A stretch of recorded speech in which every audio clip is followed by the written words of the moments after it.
Everyone on my position. We have incoming. สวัสดีครับผมชื่อปานนะครับ ไม่ต้องสงสัยถ้าเห็นว่าฉันมองเธอก็เธอไม่ใช่เหรอชอบมือมองฉันก่อน Today we're gonna do a BL ranking, a very biased ranking of every series I watched last year. Here are my tiers. I have 8 because it's more fun that way. Made it into the BL Sarang required watching list. Before you subscribe to me, you should know and like some of these, because I'm never gonna shut up about them, my absolute favorite ones. I thank you too for being born so that I could love you. A quote from Vice Versa. Look at that. I snuck in a Vice Versa reference in 2024. See? Get comfortable with my favorite series if you wanna hang out over here, because I won't stop bringing them into every conversation. These are shows I also really loved. I thought they were great. They're just not my favorite. Having an unnatural allegiance to losers is not like you. You having an unnatural allegiance to losers is not like you. I love that video. I had to use it, as the parentheses say, shows that I fully expected to hate for one reason or another, but I like it. Guilty pleasures I liked, but they're not good enough to be next to the ones in the higher tiers. You were good. I was waiting for you to be great. You two are so pretty. Series that at the end of the day, I didn't like very much, but they're not objectively that bad, and I liked looking at their faces at least. I had some fun. At the end of the day, having a boyfriend isn't gonna work. Basically shows that were forgettable. Shows where when it ended, I was rooting for a breakup more than getting together. The agenda should have stayed hidden. Whoever wrote the script should have kept it to themselves. It should be the fake scenario you make before you sleep, or if it came from a book, you should have read it and left it alone. That story did not need an adaptation. I know the 1-star reviews on Goodreads are more interesting than the book and show.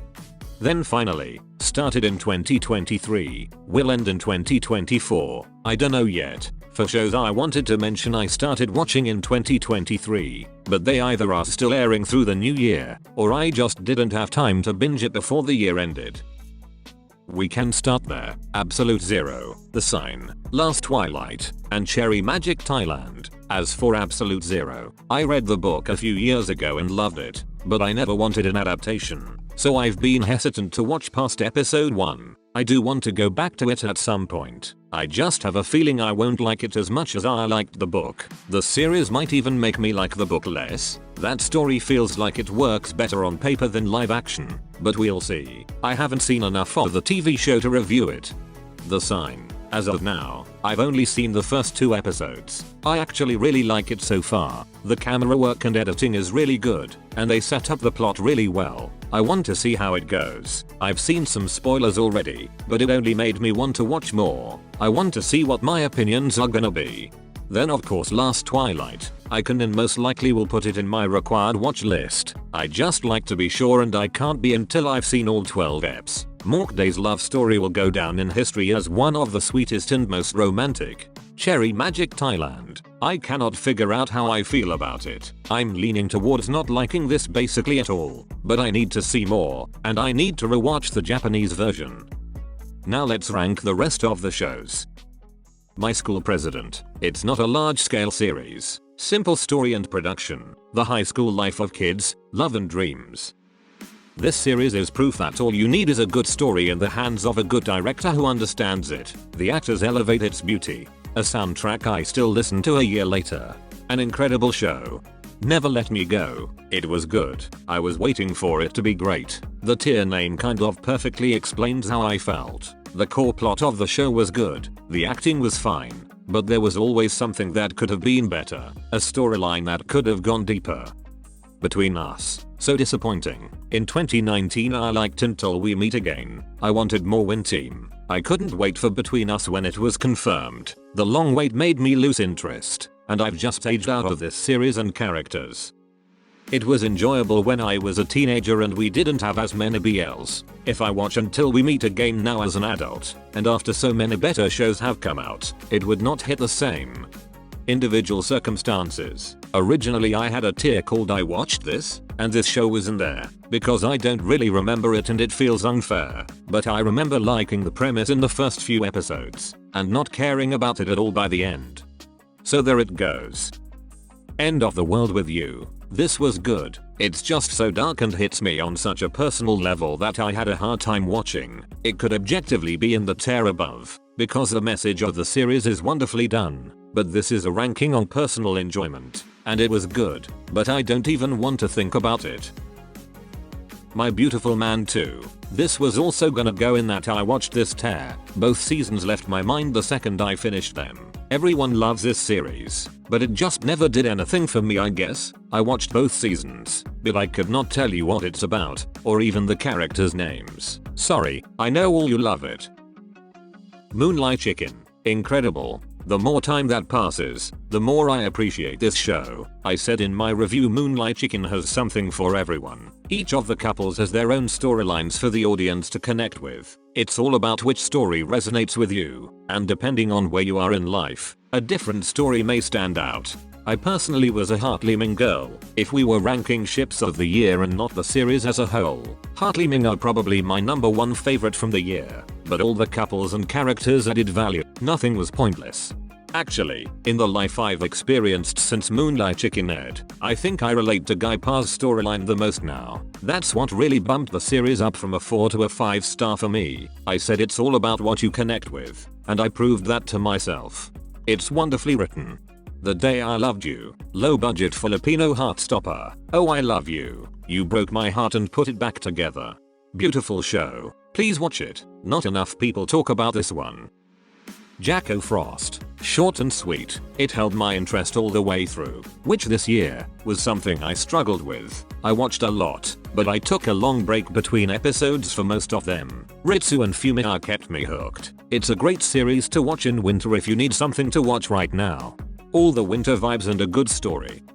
Bed Friend. I didn't finish it, and I don't remember much besides hating it, but I put it in the second to last tier, because I didn't think I would like Bed Friend. I also didn't think I would hate it as much as I did. All the Lickers. Don't watch this. I'll schmoop these episodes for you. One guy likes alcohol, the other hates alcohol. None of that will get a good explanation or resolution, and they somehow fall in love. So cringe, awkward and frustrating.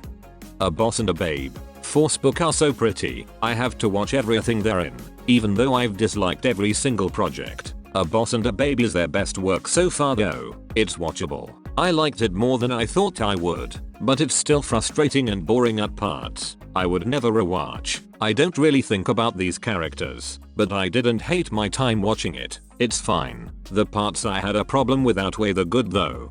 Tien and Gun deserved better written arcs. It felt disrespectful. I know they're not real, but it was disrespectful. I cared about these characters, which is a testament to how good the acting was, and that they had a good storyline on their hands, but didn't know how to execute it.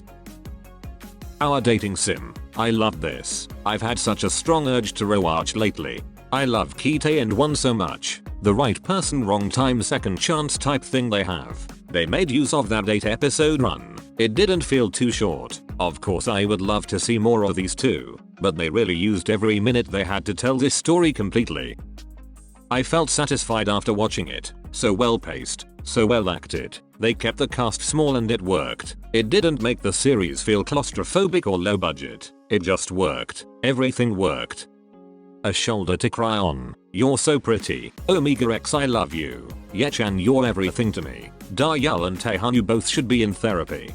Unintentional love story. Another one I don't remember. I remember being bored and shocked when everyone was raving about it. Unpopular opinion, I guess. It was forgettable. One thing I do remember. People were saying this gave high quality K-drama vibes. I don't remember getting that. Maybe I wasn't paying attention. Maybe it's because I don't really watch K-dramas anymore. But I didn't see anything that was much different from other KBLs. The Eighth Sense. Loved. Plot and vibes. Characters that act like real people. Such a refreshing surprise. Stay With Me. I was fully expecting to hate this, but I liked it more than the shows and the surprise I liked it tier. So it's one tier higher. I walked away from it with a new comfort show somehow. With all the angst and drama, somehow I found it cozy. I can't explain it, but no, I love Woobi and Suyu and I think about them constantly. Dangerous Romance. I have no explanation for why I liked Dangerous Romance as much as I did, because I don't think I'll ever rewatch, and I know objectively it's not very good, but as a girl that grew up on Wattpad and AO3, and browsing the นิยายวาย tab on Meb and Deck D, the amount of tropes they shoved in here did it for me. It's ridiculous and nonsense and cringe, and I had fun. And Perth and Shimon are great actors, so the goofiness balanced out. And they had such natural chemistry, their banter was everything. If it made sense to no one else, it made sense to me. Hidden agenda. The category was made for you, baby. Keep the agenda hidden, step by step. You too. I would say it was disappointing, but I knew I wouldn't like this. I rarely enjoy an office romance or age gap. I like slow burn and tension, but it's hard to get it right for my taste. This one didn't do it for me. Okay, here we go. Our Skyy 2 era. Listen, I wrote a whole video about our Skyy 2 and then never made it, so I want to preface this with a summarized version of what I was planning to say back then.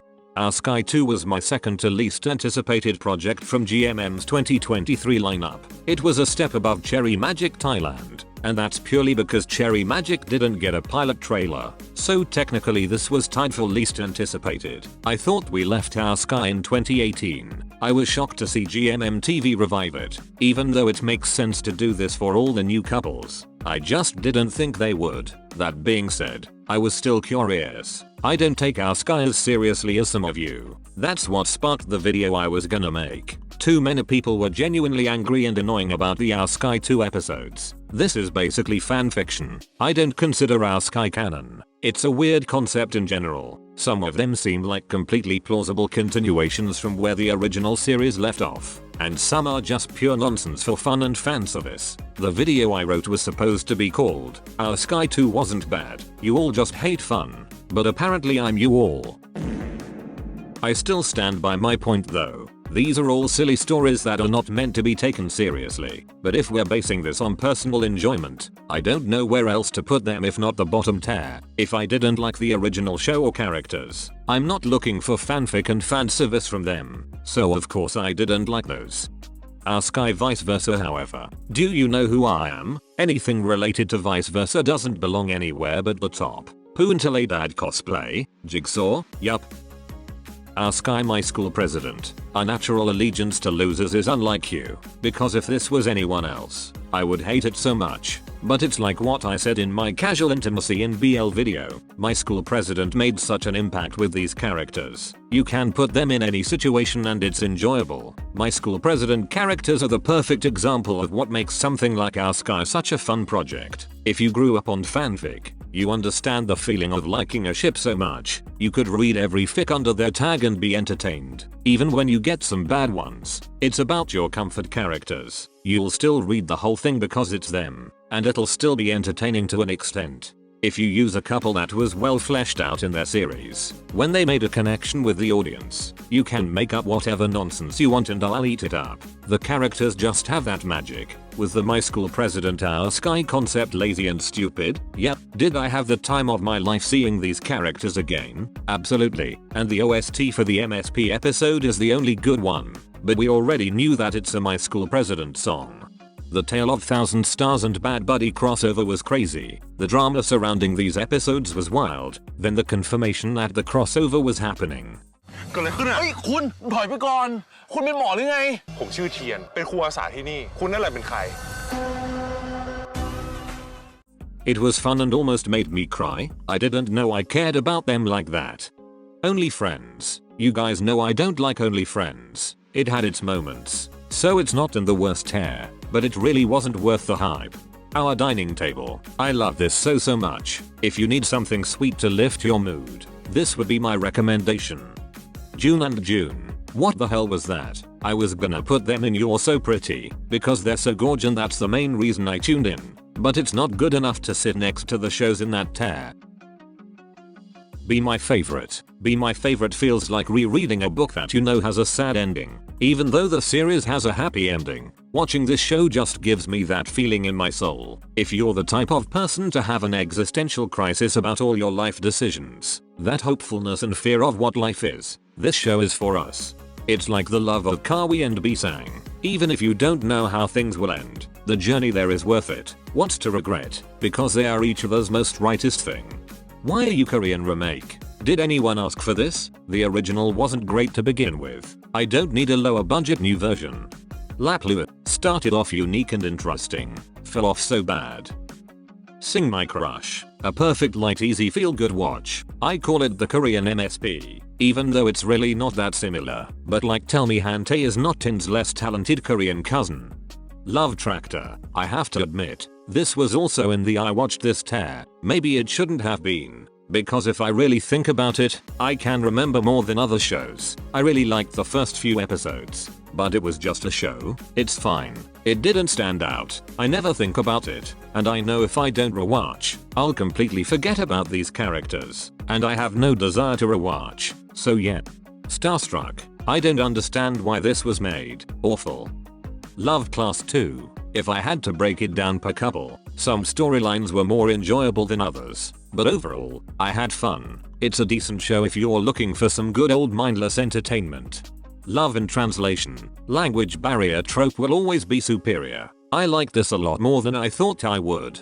A Breeze of Love. This felt like a good romance book. Its effective fragmented structure sets it apart from other KBLs of the year. It's a really well done love story. My Personal Weatherman. I want to watch this again, because I wasn't really paying attention the first time. Whether that's because it wasn't interesting enough to hold my interest, or I just wasn't in the mood for it, I don't know, because it seems like something I would like. The tension from a couple that's obsessed with each other is usually my thing, but I remember feeling the same way I did watching My Beautiful Man. These are just not for me for some reason.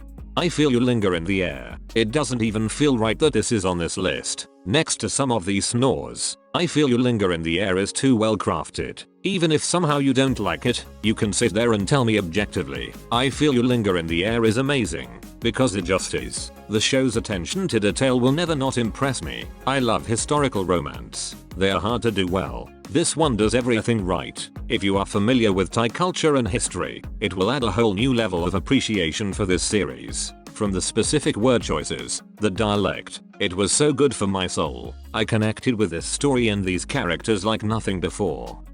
Love Mate. I kinda liked Love Mate, I think. I dunno, but they're pretty. If It's With You. This was good. It was a little too slice of lifey for me, but good. Tokyo in Aprilers. I don't think I finished it. This started off strong, tackling a lot of serious topics. Then I don't know what happened. It was a lot. Laws of Attraction. This was ridiculous. I haven't had this much fun watching a show in a long time. This is what I wanted from Never Let Me Go. If you can't pull off serious, lean into troll. That will always have me entertained. Like the special effects were ass, oh my god. I was dying laughing at the fire scene. But it worked because the whole show doesn't take itself too seriously. It's self-aware. Laws of Attraction is here for entertainment and that's it. These actors are good and the chemistry is there. I had a great time watching this. The story itself feels like a fanfic in the best way. Top 10 viewing experiences ever. Seriously, so fucking entertaining. I Cannot Reach You. The last completed show I watched of the year. What a way to end off. Childhood friends to lovers. Kind of slow burn. Height difference. It's 8 episodes and that was perfect. Didn't drag and wasn't rushed. I Cannot Reach You was a great quick watch. That's all. I'm looking forward to what 2024 BL and GL has to offer. Please look through the links in my description. Thank you so much for watching. I'll see you in my next video. Bye my loves.